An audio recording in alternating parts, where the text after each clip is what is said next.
I don't know if this Iron Bowl is not going to be a knockdown, drag-out fight when it comes between Auburn and Alabama. Auburn is being slept on. I understand their record. People understand what this game is, though. This Auburn team has the chance to go into a game with their biggest rival and do the biggest thing that would hurt them, keep them out of the playoff. This Auburn team, this Auburn defense is being slept on.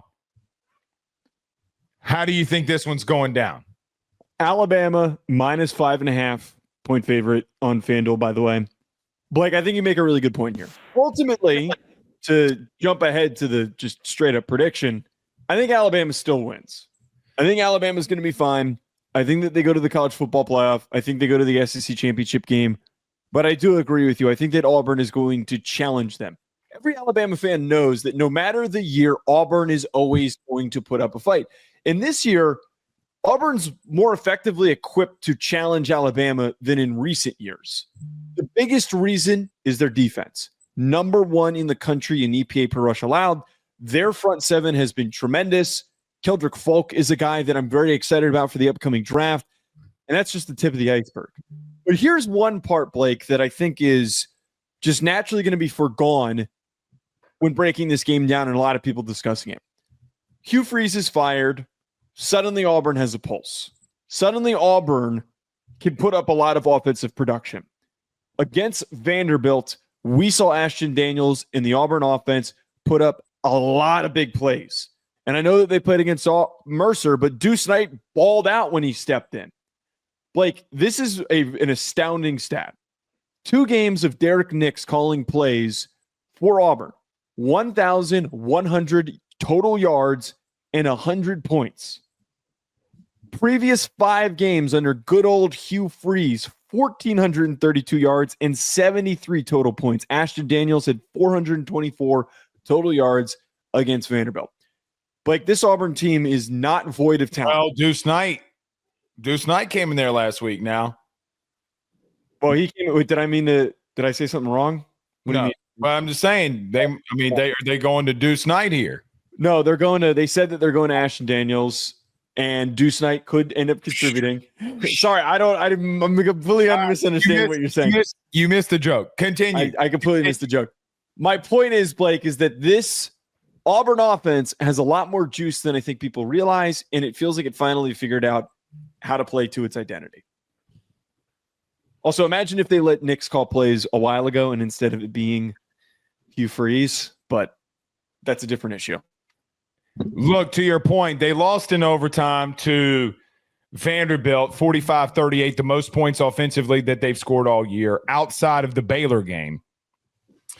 Then they scored 62 against Mercer. I mean, I'm not really diving into a lot of that last week. I thought they looked really crisp for what that's worth. Joe, every single week, you and I have one game.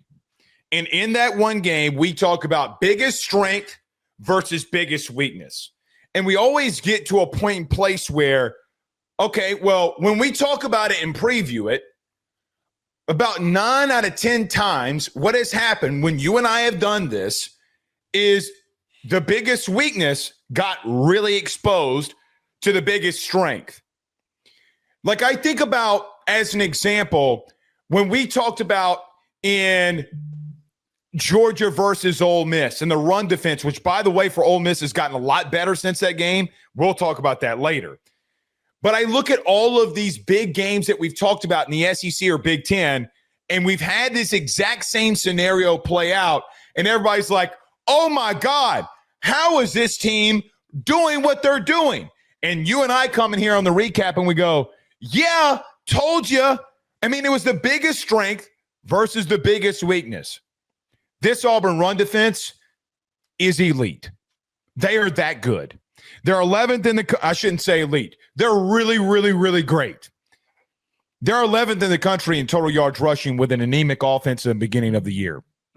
What we saw against Oklahoma, what we've seen every week, what we saw against Georgia for all that it's worth, and a team that, quite honestly, offensively stunk, and ultimately Auburn broke. When it mattered, they had enough. This Auburn – hot take – This Auburn defense is one of the best in the country. And I think people say that and are like, oh, there's no way. They are one of the best.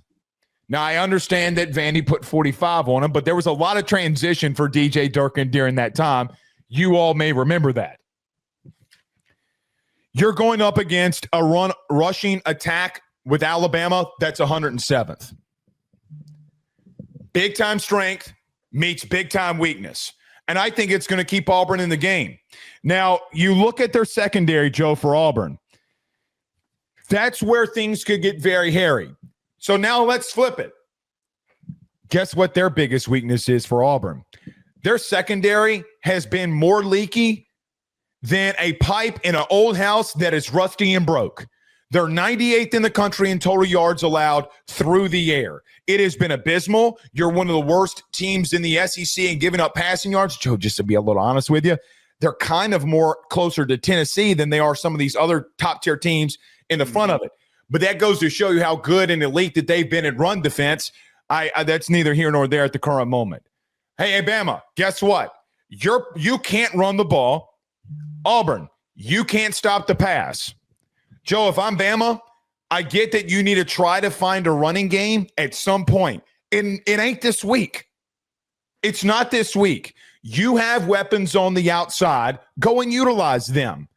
Get this rhythm that you had back. Go improve it. The secondary has been very bad in a lot of key situations. Go attack it. Because you trying to run the football this week, well, Joe, it's like me trying to fit in a Speedo. Just ain't happening. I think that's a really good point. I think it's a really good point. Not the Speedo. I know you don't want to picture me in a Speedo, but it's just the truth. No, absolutely not. I would prefer not for that. But I think it's to your point. Here's the thing, though. We talked about that going into the Oklahoma game and how just because Oklahoma's front seven was really talented and really good at stopping the run didn't mean that it was going to hurt Alabama, because Alabama had survived by not running the football. I do think it's a concern to be had that while you're trying to figure out your run game, you now are matched up with arguably one of the best, if not maybe the best front seven, just statistically defense at stopping the run. They just are really, really stout at not allowing big plays. This isn't going to be the week that you find it. I think, to your point here, you're going up against a secondary that's been susceptible to giving up a lot of chunk plays to their opponents, facing far less dangerous receiving cores than the one that you have, and facing far less dangerous quarterbacks than the one you have with Ty Simpson. That is ultimately the biggest edge that Alabama has. Need to be aggressive, start taking shots, come out swinging, come out hot. One other thing to take us back to the Auburn side, where Auburn potentially has an edge. We saw Alabama struggle at protecting Ty Simpson against Oklahoma. And I do think that there's parallels to be had with the construction of both of these defenses and the success that they've had this year. This Auburn front seven's got 28 sacks on the year. They've been extremely disruptive. Is that a issue that arises again, like it did against Oklahoma? Do we see Ty Simpson get flustered? And he's done great under pressure. He's had tremendous poise. But do we see an issue where he fumbles the ball again and he turns the ball over in a key area? He's got to protect the football going up against a pass rush that has some dangerous dudes on it. Yeah, I mean, that's a very, very good point there. And look, the Ty Simpson turnovers is in that same vein.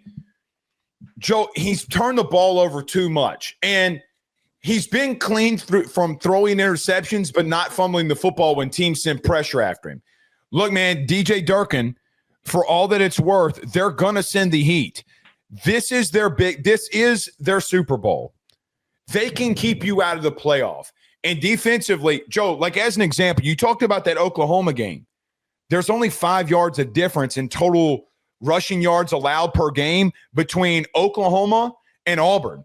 One is third in the country. One is tied for 11th. It's not like a massive thing separates them in that.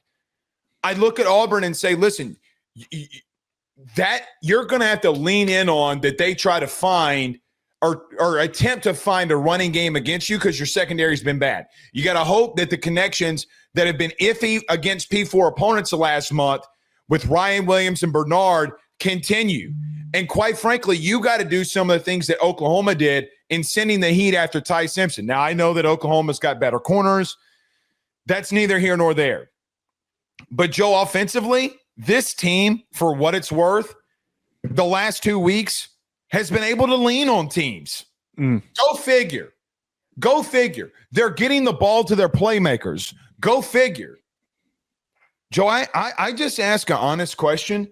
What is this Auburn team really without Hugh Freeze right now? Now, we don't get a massive look at this, right? Like, we don't get a long time to look at what DJ Durkin could have made this team. But is Bama going to be able to find the connection that they've been missing the last month?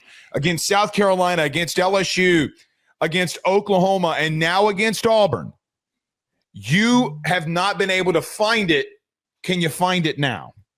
And if they do, Joe, I mean, just from their weapons alone, they're one of the more dangerous teams in the country. Now, do I think that they can win the whole thing with their running game the way it is? No, not really. But, man, I sit here and just say to myself one simple thing. Auburn, if you play around with them, will keep this close. This game historically, Joe, as we've seen for so many times in so many years, has been close. A bad Auburn team was a touchdown that came on 4th and 22 away with Jalen Milroe to win the thing. This is a better team with better athletes. I don't think that Auburn has enough to overcome what Alabama is looking in the future. I'm going to take Alabama to win. But you better get your playmakers the ball a lot because it is your biggest strength to attack this secondary when it matters most. I think that's absolutely true. Again, overall here, we're predicting Alabama wins the game. This game has always been stressful. It's always been tight. One thing that I am very intrigued for, how does Deuce Knight contribute? Do they get Deuce Knight on the field? I actually would argue, I don't really know why they're not starting Deuce Knight. I think that you've got nothing to lose. Well, I think because, listen, Daniels almost knocked off a top 15 opponent in Vandy. Right? Like, I get the whole dude. You're trying to keep him out of the playoff. Now, if Daniels goes out there and he kind of struggles, fine, put in Deuce Knight. But I get what you're asking, but not for the Iron Bowl. Let's try to go upset. If you were going to do this, do it a couple of weeks ago. Joe, you're trying. This is the South's biggest rivalry, whether people want to admit it or not. The entire state is split. It's a big deal, okay? Go beat them and let them sit on the couch. Auburn would take the entire season and Hugh Freeze being fired, which they feel is a plus, if you knock off Alabama and keep them out of the playoff. Well, I'm not suggesting it would all be a plus for them. Now, I get what you're saying about Deuce. Yeah. I just think Daniels did a lot of good. Look, Vandy's not. Yeah. We're going to talk about Vandy later. Vandy's not a bad team defensively, man. So Daniels did a lot of really good things there. Now, I know Vandy didn't really know what to expect, but it's just the truth. Yeah, I'm not suggesting go to Deuce Knight as some sort of a just play the freshman to appease him. I thought that he looked tremendous, and the fact that he had 6 total touchdowns and over 400 total yards in that game, I think that at the very least, really good. Yeah, I know it's Mercer. I think at the very least that they should try to get him to contribute. I know that he and Daniels are both great athletes. I think Deuce Knight's a different type of athlete. Just get him on the field, run some Wildcat stuff, keep things confusing, keep Alabama on their heels. Here's one last narrative I want to throw out there. I know that by the way, it's kind of funny that we're taking such an Auburn angle here, but it is really intriguing where Auburn sits. I kind of wonder what happens with DJ Durkin after this game. I don't think that they win. I don't think that the upset happens. If this game ends up being close, do you seriously consider interviewing DJ Durkin as a candidate? Well, I'm not saying that they haven't, but I would maybe reshuffle that list and look a little bit deeper at him if this game ends up being close. John Summerall, let's say Kiffin goes to Florida or LSU, and Summerall does what the rumor out there is that he would prefer Ole Miss over Auburn. Hypothetically speaking, I think you got to give DJ Durkin a look because, quite frankly, you're a better team right now. And he's probably the only chance to keep Cam Coleman. The difference between the way that they looked under Hugh Freeze and where they look now, it's not like we're talking about he took over and they played a solid game. They have been starkly different. They have been vastly different since Durkin took over. So I think it's worth bringing up. I don't think it's an asinine or ridiculous thing to throw out there. I know Auburn fans probably aren't excited by that notion. The promotion of the interim coach doesn't always work so well. I think that you can't ignore the results if this game ends up being within a score. Now, if they get dominated, I think we have a different conversation. Listen, as someone who's been with a lot of interim coaches in his life, interim coaches are like the 5-hour energy shots, right? Like it's good for a little while. It's good for like an hour, hour and a half tops. Then all of a sudden that caffeine wears off. And then you're like, oh shit, I'm back in the same place. It's an adrenaline dump. Adrenaline dumps in college football can last for weeks. Look, we didn't talk a lot about Bama, but Bama's got to find their groove. Stella, you got to go get your groove back, baby. I know you're too young to remember that movie. Stella, get your groove back. But the bottom line here is you have been so close to being back on the groove that you were in the toughest stretch that you had where you kind of dominated. You lost it. It's like Peter Pan in the movie Hook. When you lost your marbles, okay, you couldn't find them. And you haven't been able to be. Look, I'm talking about against P4 opponents. I don't care. I don't give a shit what you do against G5 FCS opponents. But it just gets to a place in time where can you find it? Joe, if they do, they're going to slaughter them because this secondary is not good. Yeah. It has not been good. But, however, I think this is the second best front seven you've seen all year. I think this is the fastest front seven that you've seen all year. Dude, DJ Durkin, look, you can say Oklahoma.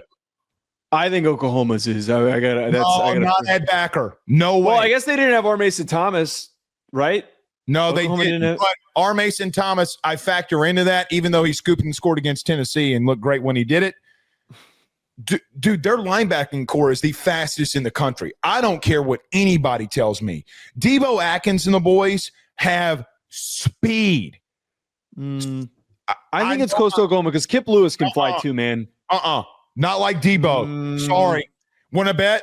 I'll bet you $1,000 right now when they both go to the combine, Debo smokes him. I don't know. I'm not betting you $1,000. Okay, because I am telling you, Debo and that linebacking core can fly. Listen, hold on, pause. LSU needs, for me, I mean this generally around the country, but listen, if DJ Durkin is let go, son, he is going to be the highest paid DC in the country next season. Oh, absolutely. I mean, selfishly, I wanted him to go to Notre Dame. I've since been pushed back on that. That possibility. And I get the whole DJ Durkin talk thing here. I get it. The thing at Maryland, I get it. Brother, his defenses have dominated the last 5 seasons. Not good. Joe, they're not been good. They're not like elite. They've been elite. They've been really freaking good. This dude can coach, man. And kids love him. As energetic as he is, look at his defense. Joe, what was the game 3 weeks ago? Or was it Vandy? They get a turnover, and I forget who it was that maybe it was a fumble or whatever. Maybe it wasn't Vandy. I don't remember the game. But they get a turnover, and they're running to the DC and handing him the football. By the way, your team sucks. It looked like your boy from the replacements. I got the ball. That's what it reminded me. But from Bama's standpoint, again, trying to get to that, I'm just saying, dude, they've missed it. The lack of Joe, I don't think Bama fans understand this. The lack of push is a problem in the interior. That's what's going to get them beat. Like Bama's biggest problem, again, has what been Auburn's biggest strength, even in pass rush, too. Like these interior dudes are dominating human beings. I think it's a tricky game for Bama. Rivalry included. I agree. This is not an ideal matchup. Having to deal with this front with your inconsistencies with your offensive line and your run game, it is absolutely a legitimate challenge for them. It's going to be tough. I don't think that anyone should just look at their record and say, fired coach, they're shit, we're going to kill them, and we're just going to walk past them. There is a lot that goes into this game. And here's one thing, the other angle of this, because I know a lot of times fans love to do this when we're calling for a game to be close and it ends up being a blowout. If you dominate Auburn, I think that that's strong vindication that you're a lot better than people realize. I think that's legitimate vindication to believe, hey, we've got everything back. If you blow them out by more than 2 scores, Blake, I would be juiced up going into the SEC championship game. It's Indiana versus Penn State. Let me explain. Sure. Yeah. A team with a bad record with insane talent. I don't think people who in the chat, raise your hand of how many Auburn games that you've seen this year. Because I've seen a lot. Because I've watched a weird amount of them too. I'm like shocked by how many I've watched. They are freaking good. It's Indiana versus Penn State. Like, oh my God, how is Indiana here? Brother, there's a lot of NFL dudes over there. Right. A lot. They got speed, brother. They can fly. When I think of Auburn, hold on. When I think of like the tradition of Auburn and as bad as they've been, I think about DJ Durkin's defense. They got the defense. It's time to find some offense. That's what I think about Auburn. All right. Oh, by the way, we should probably just jump to the next preview because this is the dumbest thing that ESPN does. There's a basketball game that's not over, so they haven't put the rankings out yet. It's the dumbest thing that they do. All right, we got to wait for the basketball game then. So we should get to the next preview, and then we'll jump back over to the rankings when that happens. Well, let's get to the next toxic rivalry.